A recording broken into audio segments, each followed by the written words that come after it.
ചില സാധനങ്ങൾ എൻ്റെ മനസ്സിലൂടെ കടന്നു പോകുവാനായിട്ട്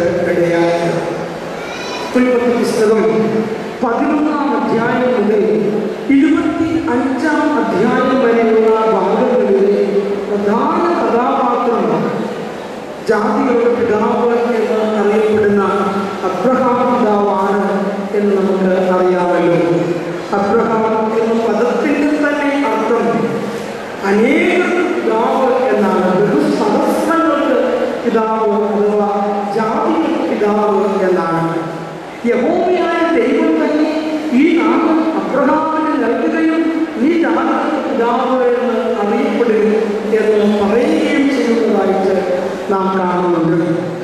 2-3 പ്രത്യേക സ്വഭാവങ്ങളാണ് അബ്രഹാം പിതാവിനും ഈ പരിശുദ്ധ പിതാവിനും സാധർമ്യങ്ങളായിട്ട് കാണുവാൻ ദൈവ ആത്മാവിൽ ബലഹീനനായ എനിക്ക് സാധിക്കുന്നത്.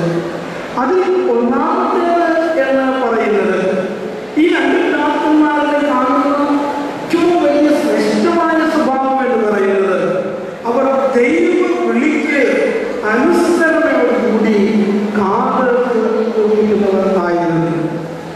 ദൈവം വിളി കേൾക്കുകയും അത് അനുസരിച്ച് ജീവിതങ്ങളെ ക്രമീകരിക്കുന്നവരുമായിരുന്നു ഈ പിതാക്കന്മാർ എന്ന് മനസ്സിലാക്കുവാനായിട്ട് കഴിയും. ഇതിന് ഏറ്റവും നല്ല ഉദാഹരണം എന്ന് പറയുന്നത് നാം എപ്പോഴും പറയുന്ന ഭാഗമുണ്ട്.